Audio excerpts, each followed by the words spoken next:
Hello, everybody, and good evening. Good evening, good evening. If you are joining us now, then you have just come from the Black Beauty and Fashion Awards Diaspora 2020. My name is Khafi, and I will be your host for the after show.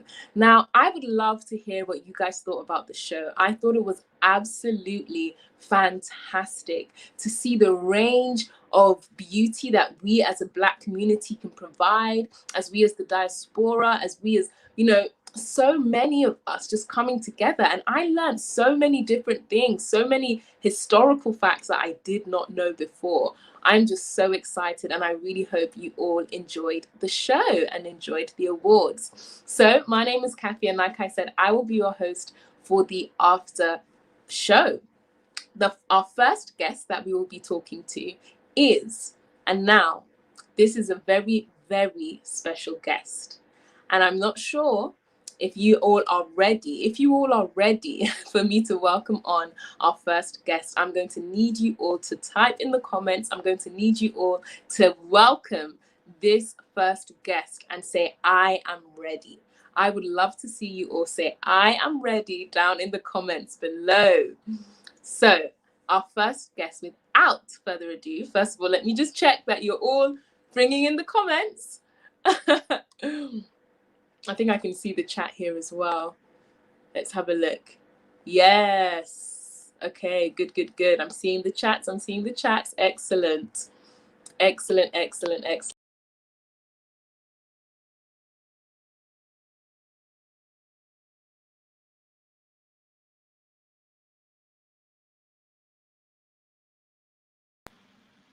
Okay, so it looks like Khafi's dropped off, but I'm sure she will be right back. Okay, just bear with us. Here she comes. She's coming back. Excellent. So as you know, Khafi Kareem was on Big Brother Nigeria. She won the hearts of Nigeria and has become a national treasure. She is not just a reality star, she's also a philanthropist and likes to engage in activities that empower. And she's really focused on giving back to the community. So we're so pleased to have Khafi. Let me bring her back in. Thank you, Cheryl. Thank you for that. My bad. I think I pressed something with the chat there. So I'll just stay on here. Apologies if I can't read all of the chats. But thank you so much for that introduction of me, Cheryl. I really appreciate it. So without further ado, we are going to be bringing in and having a short but sweet discussion with the Prime Minister of the African Diaspora, Mr. Dr. Louis George Tin.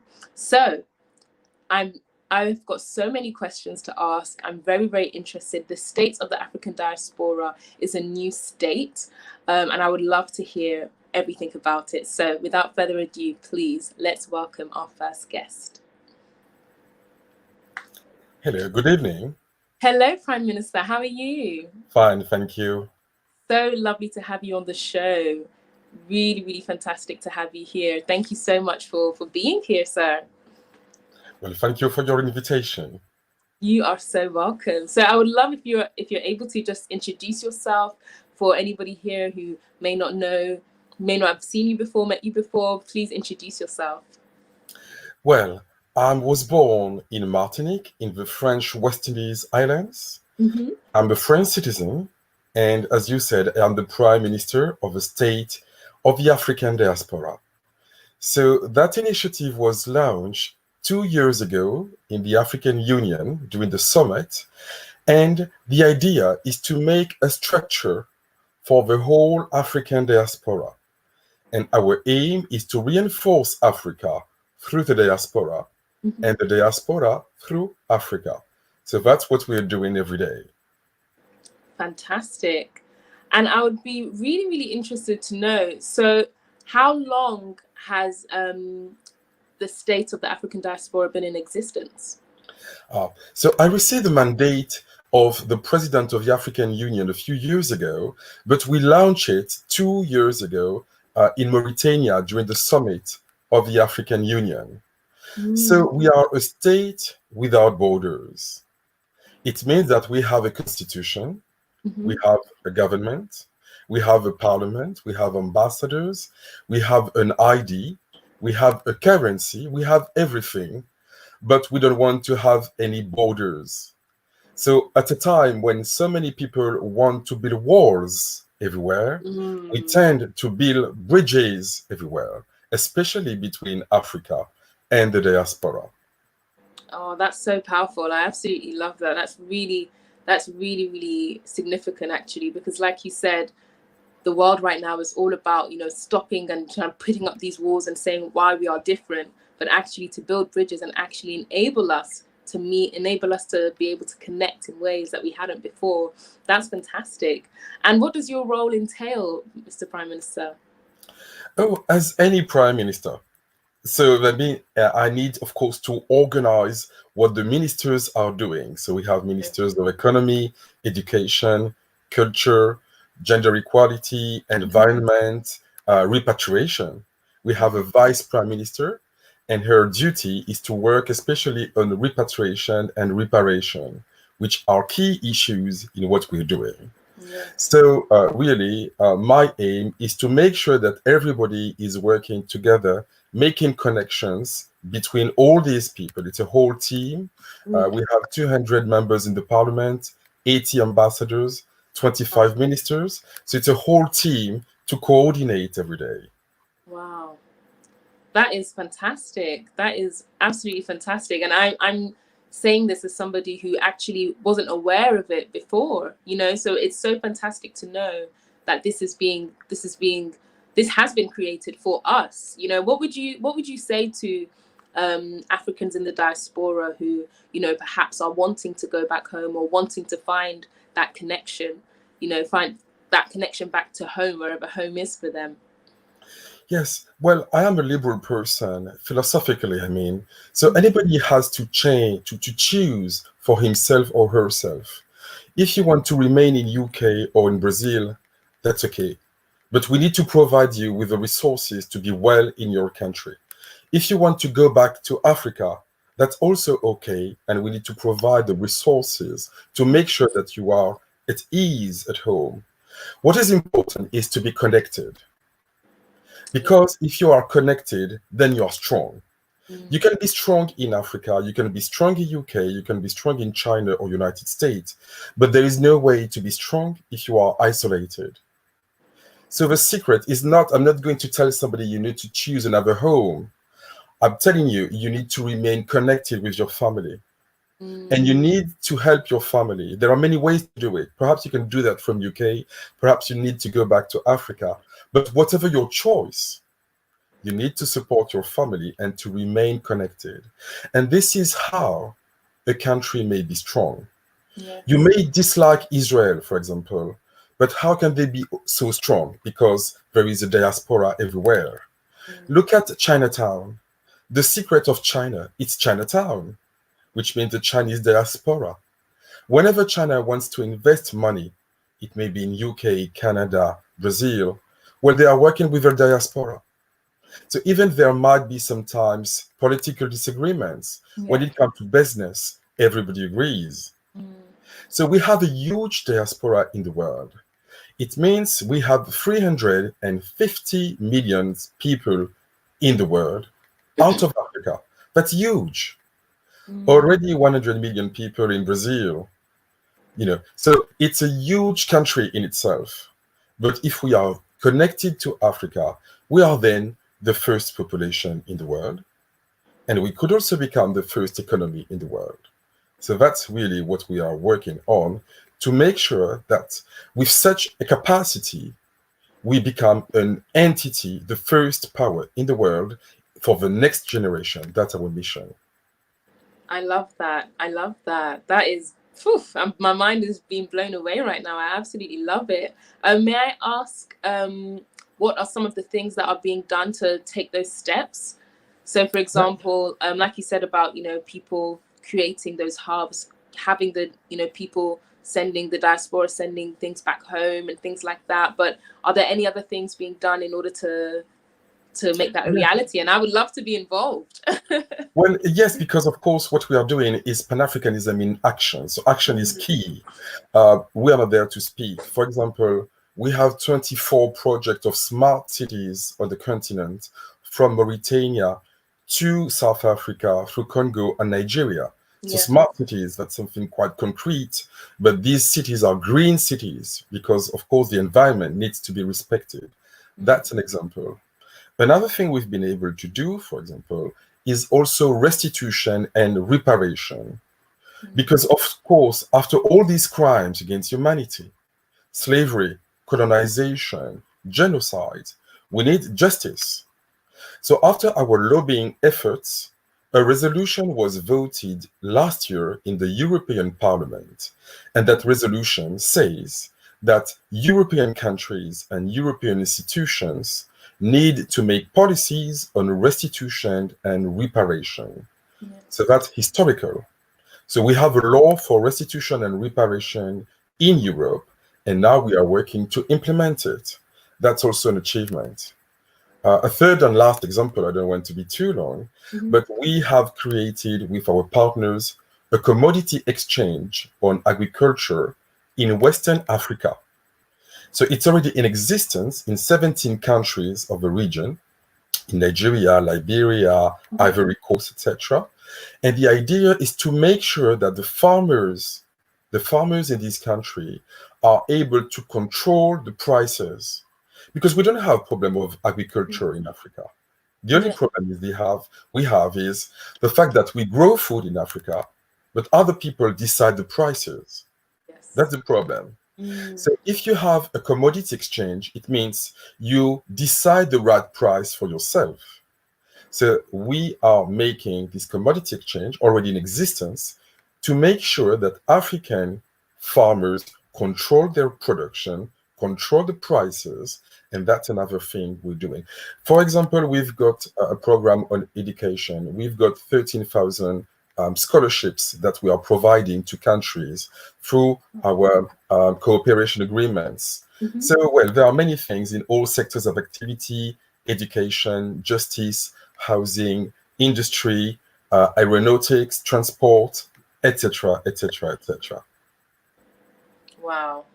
So this is absolutely fantastic. This is something that, I think a lot of people have been desiring and hoping for a very long time. And I thank you so much for giving us and shedding light on this. I don't know if anyone in the comments would have any questions or anything like that, but I think I would love to know how, for example, if you're somebody in Africa right now, if you're somebody in the diaspora, how can we be involved, for example, in the parliament or as a representative? Are there any avenues that way?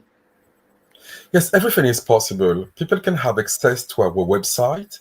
So it's www.stateofafricandiaspora.com, and they can become citizens, have their ID. Wow. They can also be involved in any of these projects, of course. They can choose whatever they like. They can also become citizens of the state of the African diaspora. They can have also the currency, as I said, the Lumi. The Lumi, because it's based on solar energy, it's luminous, and our religion, our ancestral origin is based on Ra, in Egypt. So it's also a reference, let's say, to that. So we have our currency based on solar energy, which is a renewable energy. So everybody is welcome, and we are telling people the key is to work together, because of course, united we will win. And this is how we will win. Actually, we shall win. We shall overcome. We shall indeed. Wow, I'm so inspired. I am so inspired, Prime Minister. Thank you so much. I realize you've gone over a bit of the time, but I'm just so fascinated listening to you and listening to everything about the state of the African diaspora. I'm so intrigued, and I will definitely be getting involved. And I'm so glad that you were able to share with us. Thank you so much, Prime Minister. Well, you are welcome. Do not hesitate and join. Definitely. Thank you. You're welcome, sir. Thank you. Wow, that was absolutely fantastic. That was so good. Glad to see you guys back. I hope that was really insightful. Like I said, I also did not know. I wasn't aware of the state of the African diaspora. But again, I think tonight's show, from the fashion, from the awards to now the after show, it's just showing so much is happening that perhaps not all of us are aware of. And I think it's important for all of us to shed light, and to each one to teach one, each one to pass it on. So if you're listening, if you're here, definitely pass on all this information that you're receiving tonight. So without further ado, I would love to introduce the second guest. She is an activist, a musician, and an all-round entertainer. And you may have heard some of her music as you were in the waiting room getting ready for the after show. The next guest on this show is Shingai. I would love to introduce her. Shingai, are you there?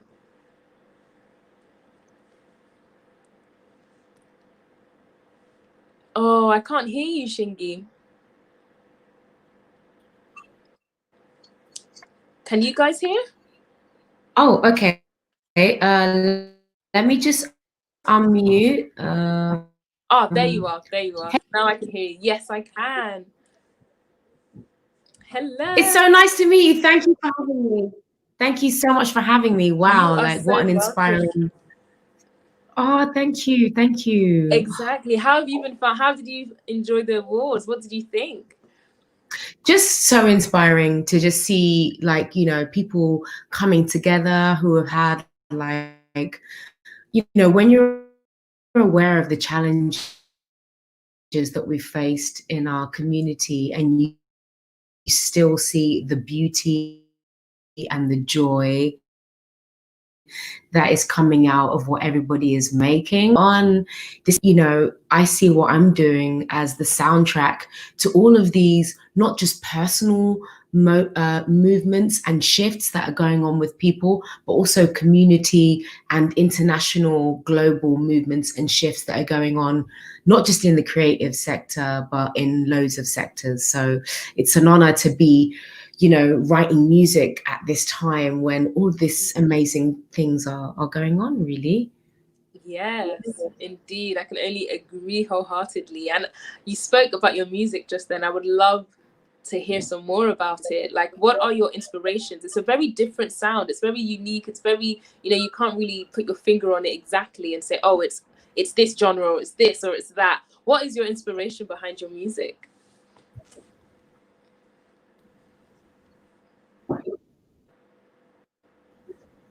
Oh no, I think we've lost you again. I'm independent, and you know, I have the label, and I'm building. Oh no! Got you back. Got you back. Is this? Are we back? Yes. Yes. Great. Yeah. So now now I'm building this, you know, wonderful ecosystem and a community around the music that I'm making, and all of the values and the messages associated with the music and the fashion, and just, you know, the way I want to express myself. People talk to me a lot about genres, and when I started out like 10 years ago or so, there was no such thing as genre fluid, and I'm hearing this thing now. People are saying about being genre fluid, and music to go in and by the emotions and the way they want people to feel from their music. And you know, they may take inspirations from a variety of different genres. So from the beginning, in my canon of work, I've championed rock and roll, I've championed soul, I've championed dance music, house, punk, techno, soul, R&B. I grew up on a lot of reggae, on a lot of African music, hip hop, Miriam Makeba, Fela Kuti, grime, Bob Marley, UK garage. Wow. I'm just not really a purist when it comes to music. And actually what I realized when I became independent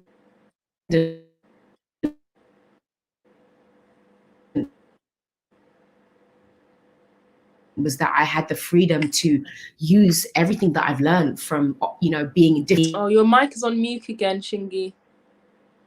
Your microphone is on mute. We can't hear you, unfortunately. Your microphone's on mute. Oh, we can't hear you. Just bear with us, guys. It should just hopefully come back. I was really interested to hear about Shingai's independent label. Really, really interested.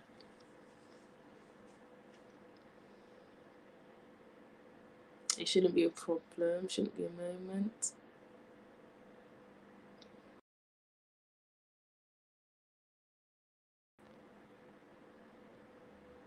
Hi guys, me again. Yes. Yay! Woo!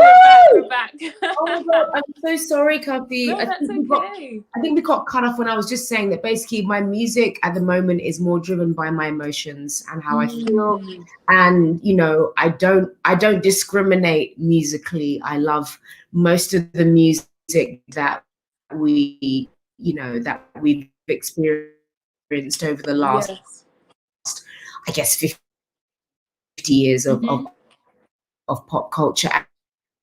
And I realized that a lot of that has its roots, and I wanted to not quite unique to me. So it's more like emotionally driven, I think. I love that. I love that. And you were speaking also just before we were cut off about having an independent label. So I would love to hear more about that. How is it running your own independent label? How is that? Well, you know, there's the African saying, which is "it takes a village." So it's literally, it's the village is all coming together and helping me grow not just this label, but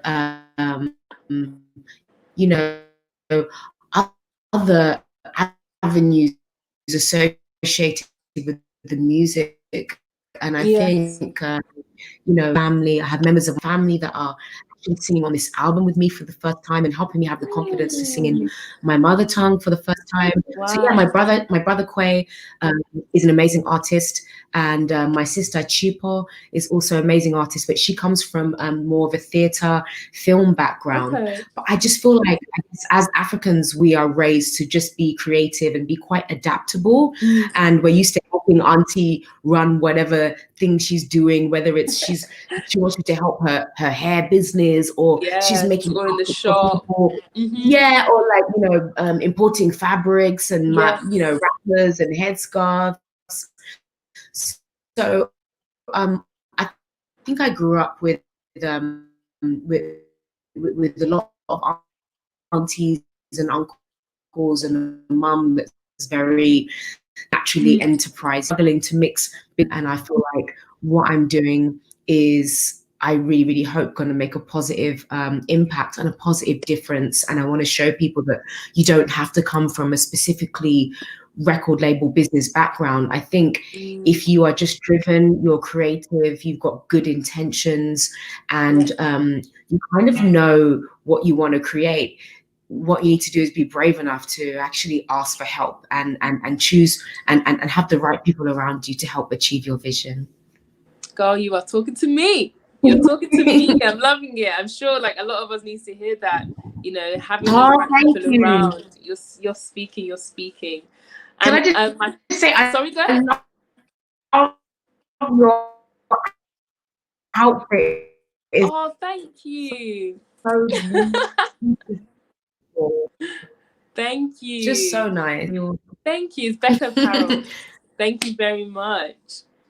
Thank you. And just the last question I was just going to ask you was about Too Bold. Like, just what you were saying just then, I would love to hear more about why Too Bold? Why Too Bold? Well, okay, so first of all, in the Shona language, or Bantu language of Shona, Shingi, some people, so Shingi is like the root, and there's lots of different types of Shingi names. So you've got Shingi, which is the nickname, which I prefer to be called, but the full name is Shingai or Shingirai, and that means to be bold, to, you know, persevere, to be determined, you know. And so I often shied away from times embarrassing. I'm a brown girl in my class at a very kind of, you know, a very white school. It was a convent, and some of the teachers couldn't pronounce my name. So at one point I used, you know, one of the teachers said, okay, Cindy, because she couldn't pronounce my name. So I used to say, okay, yeah, my name is yes. Yeah, but I thought it was gonna make my life easier. And then one day, like me and my sister got home and I had like a badge on my uniform that said Cindy, and my mom was not happy. So she kind of gave us the sit down and was just like, your name has a meaning, and I've, you know, we've given you these names so that you can know that, you know, you come from somewhere strong and there's a story behind you, and that meaning of mine to grow into that, you know. And so I wanted to honor the bravery of like our family, who are often, you know, diasporan family, whether they're African or Asian or Irish. When you give a child that kind of name, when you know they're going to be the minority, it's quite brave I think of a family and of a parent to do that, because you then, as a parent or that family, give the child a way to continue that legacy for you, which is so far away because you've had to move far away from your home. And you know, our parents fought so that we could be free, like they fought actual, you know, kind of struggles and wars and chimurengas, which is what we call trauma. And our, you know, regardless of what our, you know, mum and parents' generation and then before them went through, they did it so that we could have a future and so that we could have a life. So that is one part of the reason why I wanted to call the album Too Bold. The other reason is because growing up in the West, as you know, as a female especially, we're often told that like we're too something, and this doesn't just apply to female or brown people. It could be the LGBTQI community. It could be, you know, you're too much. You know, you're too loud. Hands up if anyone has heard that too much. You're too much. You know, yes, you're too much. Can you just turn it down? Can you just dim your light so that you don't threaten others? Other people, with actually your just desire for life and in the present.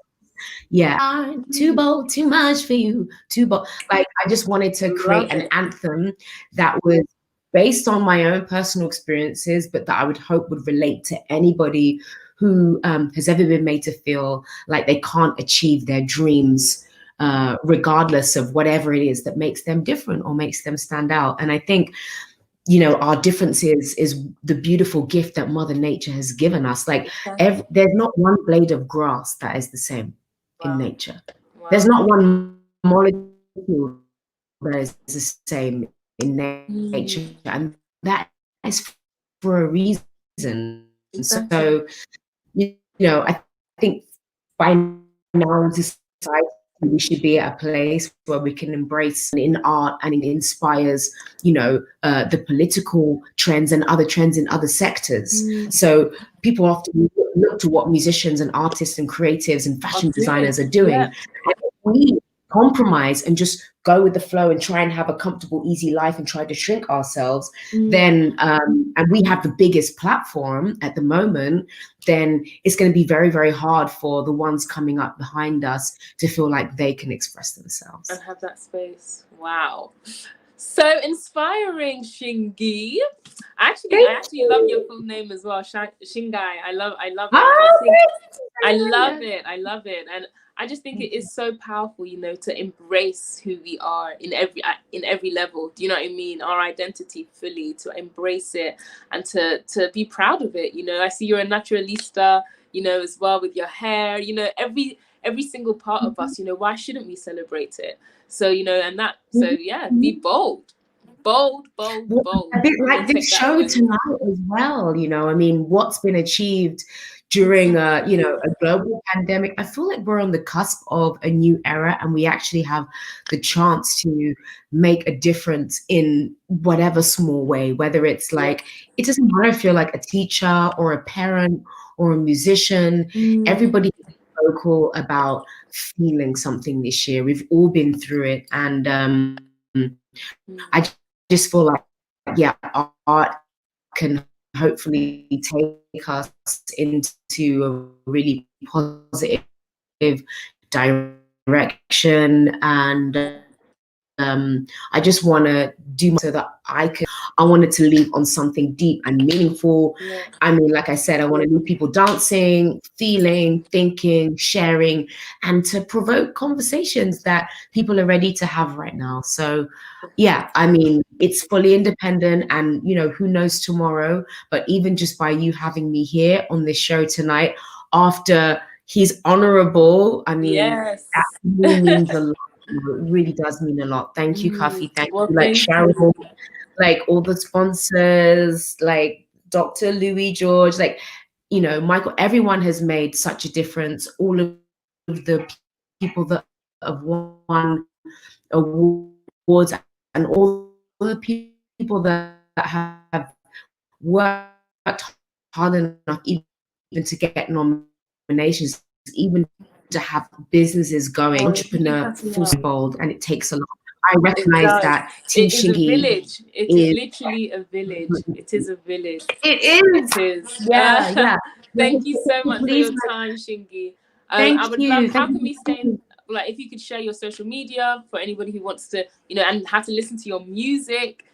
Definitely, please let us know. Well, okay, so Too Bold is out now. It came out 2 weeks ago, and on Instagram I'm at Shingai, SHINGAI, and I will send you the other handles because I don't want to be like into plug because we've had such a cool conversation. But one thing I would say, celebrate that extreme media can be so hard for independent entrepreneurs, producers, thinkers, writers, artists to break into. It's hard to cut through the noise. And I really believe that the future is in sharing our platforms and not seeing each other as competition. It's about partnering up and coming together as a force. So if anybody watching this would like thank you. If anyone wants to share what they're doing and wants Team Shingai to big it up on our socials, we're happy and ready to do that right now as well, because that's the spirit that we're in. For anybody watching, definitely take Shingai up on that offer. And can we all just give her a huge round of applause wherever you are right now? Thank you very much for joining us, Shingai. Thank you. She's like, hey, hey, hey, hey. Hey. Thank you so much. Wow. Oh, that's so insightful. Every single person today, it's just been amazing. And I hope you're taking away something from these conversations. I hope you're enjoying. I can't see all of the chats, unfortunately, but I'm sure it's all happening in there and you are enjoying it. So, last but not least, I'm really excited to bring on Cheryl Jumbo. She is the founder of and the curator of everything you're seeing right now. Cheryl Jumbo is at the head. She's the helm of the Black Beauty Fashion Awards. It is her baby. She has started it 2 years on. And for it to be at this level, I'm just in awe. I'm in awe of her. And I can't wait to talk to her. So, Cheryl Jumbo, please enter the room. Hello. Hello, Cheryl. Wow. First of all, I just want to congratulate you on an amazing job well done. Honestly, when I'm telling you that I've learned so much from the awards. I love the way, you know, the knowledge was like just weaved in there. I loved all the music. It was just so fantastic. And to celebrate what Black owners are doing, to celebrate, you know, what our community are doing, because sometimes we aren't celebrated in any other forum or in any other space. So a huge massive thank you to you and a huge massive well done. So I'd love to just please tell us more about you. So some of you may know, but I am a cosmetic scientist. That's how I kind of accessed the industry. I was in engineering before and just sort of stumbled across the beauty industry out one day doing some shopping. And I've been working in the industry for about 17 plus years now. Wow, wow. And I've been making products from hair care products to body moisturizers, foot scrubs, toothpastes. And being part of the industry, I started to realize that there was a huge gap in the industry. Being a Black British woman of Nigerian heritage, I felt very much underrepresented. And I'd always heard that Pantene was the #1 shampoo. And up until that time, I'd never tried Pantene, so I couldn't tell you if it was the best shampoo. However, I did invest massively in an abundance of products, from shampoos to conditioners to hair oils to leave-in treatments. And I thought, why is it that none of these products are positioned in the marketplace as highly sought after products? How do I discern, as someone that loves using these products, what I should be using? So the idea really kind of came from a feeling of social exclusion. And we're looking at maybe 7 to 10 years ago now when I had that idea. Yeah. At the time, it was kind of way ahead of where we were in society. Yeah. And so it would have been seen more as a race issue rather than representation, equality. And, you know, about 5 years ago, there was a huge shift. And it was more to do with representation, diversity, giving people voices. And I thought, you know what, this is the perfect time to introduce the Black Beauty and Fashion Awards. Now people will understand what it's about. Yeah. So that's really where it was birthed, in the laboratory somewhere in North London. Oh wow, that is just so good. And to think it's only been going for 2 years and you've done so much with it, and you know. And what do you hope to achieve with the awards? Where do you see it going in the future? Well, the backbone of the Black Beauty and Fashion Awards, it first of all manifested as an idea to help us become more present, more visible, and to also put a focus on products that we would use. You know, for a very long time, you know, I'm wearing my hair as an afro tonight. Yes. You know, I can say that growing up, I would not have been comfortable doing that. They would have said your hair's not done. You have to go and do your hair. You can't go out like that. Yeah. And I do still have some older aunties, you know, they stop me and just say, your hair is not done. Why don't you go and do your hair? Oh my gosh. You know? So the backbone of it is really to empower us, essentially. I want to celebrate our unique beauty, but ultimately the end goal is about recouping some of that 5.25 billion that we are spending annually. I can tell you that in 2014, because we don't have up-to-date statistics, but the industry is growing year on year. So in 2014, we spent 5.25 billion just on Afro hair care. And 80% of all hair products in the UK are bought by Black women. 80%? 80%. We don't even make up 10% of the population. That's what I was thinking.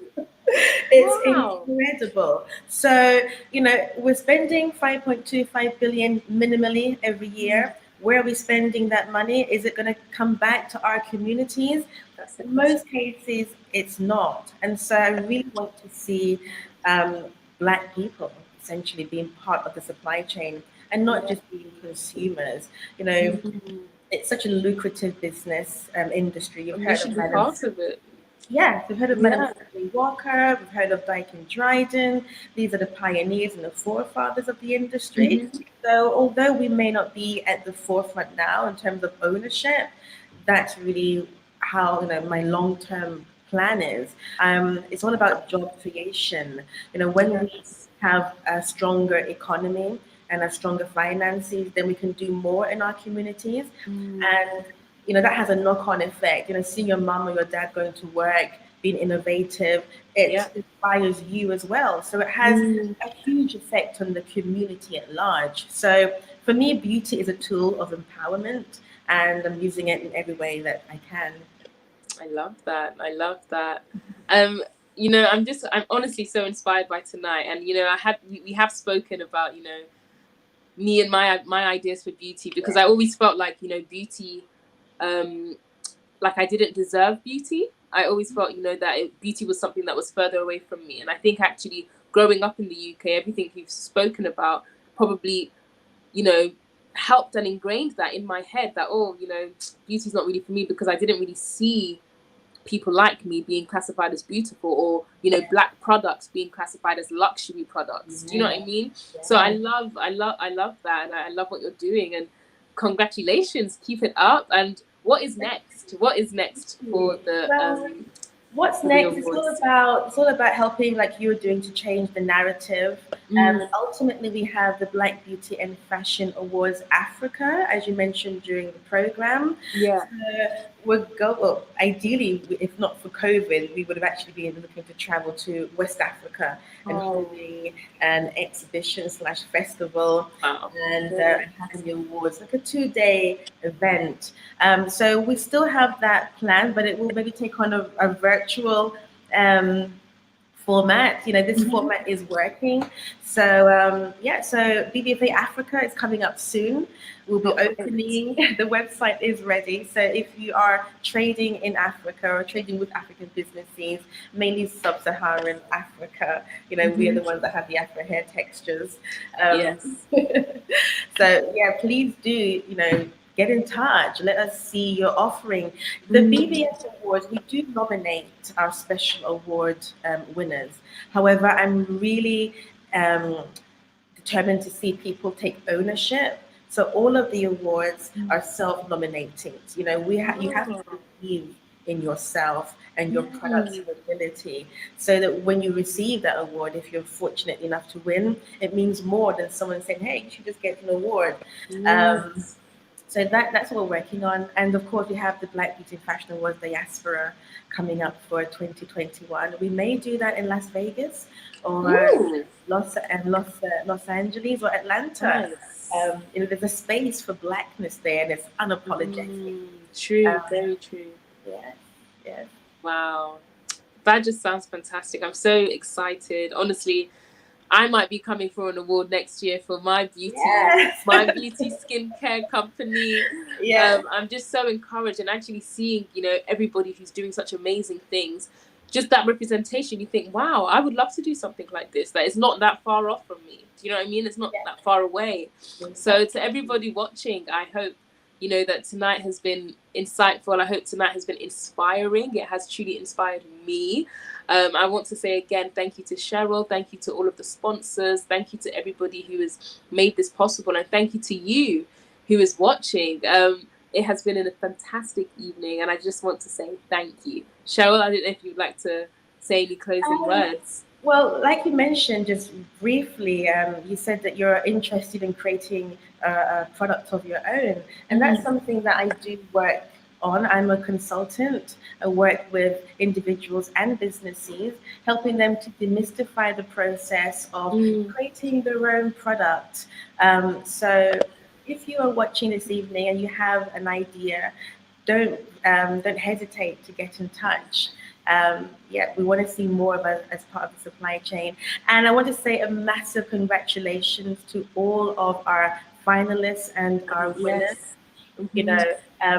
The Black Beauty and Fashion Awards is doing its best to offer a level playing field.